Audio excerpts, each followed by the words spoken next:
Hello everybody and welcome back to another video. I'm SocietySucks and today I'm watching 10 Insane Nazi Superweapons by Mitsi Studio. I can already think of one of them, but I could be wrong, so let's see if the one I'm thinking of is in this video. Oh, here we go. Insane Nazi Superweapons. Of course you're tuning into this Actually, video. I can think of two. You think, oh, superweapons that are insane and built by Nazis? What's not to like? Well, nothing actually. It's all very likable. That's what the Americans said when they took around 1,600 German scientists and engineers back to the US after World War II. They sure did. So yeah, finding all those They people sure wasn't did. exactly rocket science. What those people knew was the actual rocket science. And I guess, to be fair, it mattered fuck all if you were some terrifying SS officer before. Just as long as you knew how to properly fire a rocket into the air, everything was fine. Yeah. So, in this video, we will check out the most insane superweapons the Nazis came up with during World War II. Sit back, grab a coffee, relax, and enjoy some batshit crazy engineering. Sonnengewehr. Okay. So, you know you've run out of normal Sonnengewehr. military ideas when your next weapon involves moving the sun. Yes, the Nazis actually explored a concept called the Sonnengewehr, or sun gun. And yes, it was exactly as ambitious as it sounds. The plan was to build a gigantic mirror in space, several kilometers wide, and use it to focus sunlight onto targets on Earth. I mean, Basically, they wanted to turn the entire planet into an anthill and Germany into the kid with the magnifying glass. It's not a Now, the stupid mirror would have idea. orbited hundreds of kilometers above Earth and theoretically Just could have set very cities, ships, or military unlikely bases to on happen. fire using concentrated sunlight. theoretically this makes sense, but putting it into practice, it's a nightmare to actually try and make something like this work. There was, however, just one tiny problem. The technology needed to build a giant space laser mirror didn't really exist. Yeah. So, the sun gun never made it past the drawing board, which is probably for the best. I mean, because giving Nazi engineers access to orbital death rays feels like Definitely the not kind a of good thing idea. humanity should probably avoid. Windkanone. I've never heard of this one. So, at some A point during World Windkanone. War II, So Nazi with engineers wind? looked at conventional weapons and apparently thought, oh, well, what if we just weaponized air?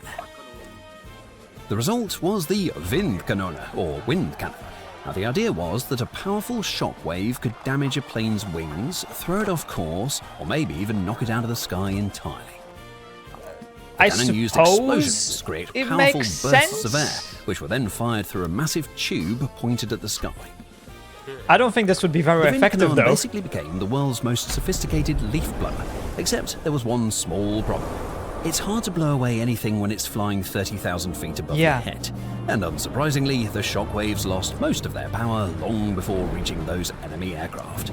Additional tests showed the weapon wasn't really very effective. So those Nazi scientists and their Windkanone ended up being dealt quite a blow. Silbervogel. Silbervogel. Okay. Okay. Yes, So, obviously Nazis a and plane. futuristic space weapons seem to be Oh, a a space recurring weapon theme again. in this video. Now, I guess those Nazis and their Lebensraum ambitions went in every direction, and obviously, of course, space is certainly a direction. And so, of course, a bunch of Nazi scientists came up with the Silbervogel, or Silver Bird. Now, this wasn't just another aircraft. Oh, no way. This plan was to build a rocket-powered space plane that would launch down a gigantic rail track, blast into the upper atmosphere, and then skip across the edge of space like a stone bouncing across a lake. It's not The quite that Silbervogel easy. was theoretically capable of flying thousands of kilometers and could reach targets as far away as New York before continuing to land somewhere else. There was, however, just one tiny problem. The first thing that was likely to catch fire wasn't the target. It was the aircraft itself disintegrating Once in it the goes Earth's into atmosphere. orbit. Oh, bugger. And as a result, the project never I mean, left the once it drawing falls board. down. So, while most countries were busy building better aeroplanes, Nazi Germany was trying to invent a reusable space plane decades before the space shuttle. Turns out inventing a practical spaceship to bomb cities on the other side of the world was aiming maybe just a little too high. Landkreuzer P-1500 Monster. Wait, no. At some This point is something during else. World War II, Nazi engineers looked at tanks and apparently decided they weren't nearly ridiculous enough. Say hello to the Landkreuzer P-1500 Monster. Now this thing was supposed to weigh around 1,500 tons. So to put that into perspective, P-1500. What about the P-1000 Ratte? I guess they made an even bigger one, because the P-1000 Ratte was supposed to be 1,000 tons, and I think it was meant to have a naval gun as its main battery. But this is 1,500 tons, so that's... Jesus, they increased the weight by 50%. Obviously never built. a Tiger tank weighed about 57 tons. So the Germans basically looked at a Tiger and thought, what if we made it 26 times bigger and gave logistics officers a reason to shoot themselves? I mean, good luck finding a bridge to logistical support nightmare. this monster. No, The fucking mouse, what, barely 190 tons, would not be effective because it wouldn't be able to cross most bridges. Back then, anyway. Probably still wouldn't be able to cross them today either. And this thing is 1,500 tons. How did you expect that to work? jokes this time, please. And let's not even get started talking about the fuel consumption of this behemoth. Yeah. And on top of that, of course, the enemy wouldn't exactly have a hard time spotting this It's a rolling massive, building easy or the target. traffic jam of fuel trucks behind it. Talk about a chef's kiss target to pound from the sky. So, unsurprisingly, the P-1500 monster never made it beyond the drawing board, or in layman's terms, well, duh. I never even knew about that one. Triebflügel. Wait. Focke-Wulf Triebflügel. The Focke-Wulf Triebflügel is probably a good answer to the question, can I have a cocktail of plain, child-drawing, Nazi designers doing drugs, and maybe a budget of 0 fucks given? Because that's exactly what this thing looked like. Instead of putting a propeller on the front like a normal aircraft, or a jet engine on the back like a slightly less normal aircraft, the Germans decided the entire wing assembly should spin around the fuselage because, well, why not? Now, the Triebflügel would have taken off vertically, like a rocket, before transitioning into forward flight, which sounds impressive. I don't know. Remember that some unfortunate pilot had to land the damn thing at some point, and that would have been a literal moment of shit hitting the fan. Needless to say, the project never made it beyond the design stage. I mean, not they surprising. might well have asked the guy to land a flying fucking blender. The Kugelpanzer. Oh yeah, I've heard of this thing before. Now, I don't know what those Nazi engineers were really thinking about with this apparatus. I mean, a one-man tank, basically a reinforced Zorball. Whatever the plan was, it didn't really work. What a shocker. So this strange rolling apparatus was basically a... Oh my god, imagine the... I think it's English, or maybe it's Scottish, I don't know. But the cheese rolling competition. But with these things. Oh my god, that would be an awesome game show. A lot of concussions, maybe even deaths, definitely a lot of hospitalizations. But it would be entertaining to watch. Vehicle, or at least that's one of the theories. Inside was room for one operator who drove, or rather rolled, the vehicle around, and through a small slit in the front, he could observe the battlefield. Okay, so one problem right off the bat was that plenty of enemies were probably observing you as well, and so you decided to show up on the battlefield driving It's around an easy in target. what was essentially an armoured testicle. Not very subtle. They see you rolling, they hating, and at this point probably also shooting at you. Only one example of this design was probably ever built, and for some reason, the Germans shipped it to Japan. Eventually, the Soviets captured it and put it in a museum somewhere. V1 flying bomb. I might have Did heard someone of this say one. Cruise missile? 9. V1 Yeah, rocket. I have. Well, basically, it was the same thing. These German scientists came up with one rocket. Well, basically... Achtung, Krebsschnell. Achtung, Krebsschnell translate to warning, cancer fast. It was the same thing. Interesting. These German scientists came up with an aeroplane, except without a pilot, stuffed with explosives, and with very little hope of hitting anything with real accuracy. The plan was simple. Send thousands of these things toward London, and the Brits would eventually give in and sue for peace. Good luck The only making that problem, many of them. The British were a famously stubborn bunch of bastards, so they sent out fighter planes to intercept them, sometimes even tipping the wings of these flying bombs to throw them off course. And on top of that, the thing was so noisy that most Londoners didn't even need to hear the air raid sirens. This weapon had its own way of announcing its arrival. Yes, Germany's latest flying bomb technology was being casually outplayed. Kind of makes me think of the Ukrainian, I think, FP1 and FP2 drones, which are basically the exact same thing. But yeah, Russian air defense is not exactly very good at getting them. By a bunch of fighter planes giving it a little nudge.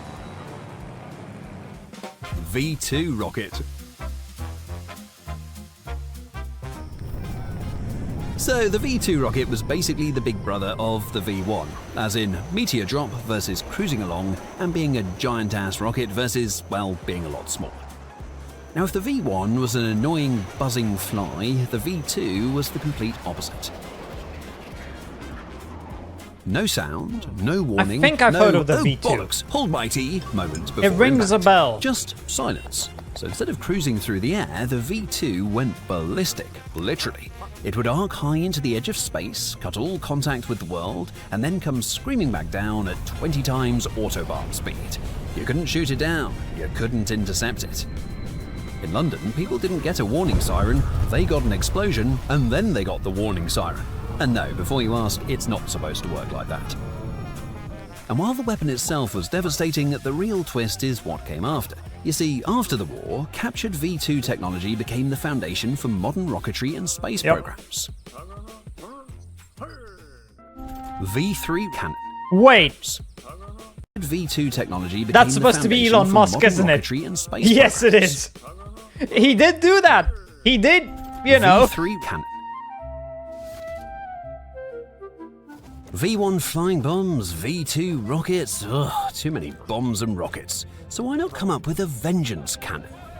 Now at this point you almost get the feeling that Nazi engineers weren't trying to win a war anymore, but some kind of twisted engineering creativity award. So the idea was to go completely off the rails and build a massive multi-chambered supergun buried somewhere in France. I don't think I've heard of this one. Time? Oh no. This was artillery turned up to, are you bloody mental levels? A projectile would be loaded into a long, fixed tube and then fired not by one explosion, but by a whole sequence of carefully timed charges along the barrel. Each chamber would basically give it another violent kick forward. However, by the end, the only synchronized explosions were caused by Allied bombers who had a habit of showing up uninvited and rearranging German engineering projects into modern art. Heinkel Hay 162. Never heard of this one. Now, you know you're desperate the moment you are strapping jet engines to wooden planes, but that is exactly what Germany was doing by the end of the war. They called it the Volksjäger, or People's Fighter, although a better name would be No-Budget Left Fighter or Fast-Flying Turd Jäger. So why did they build it in the first place?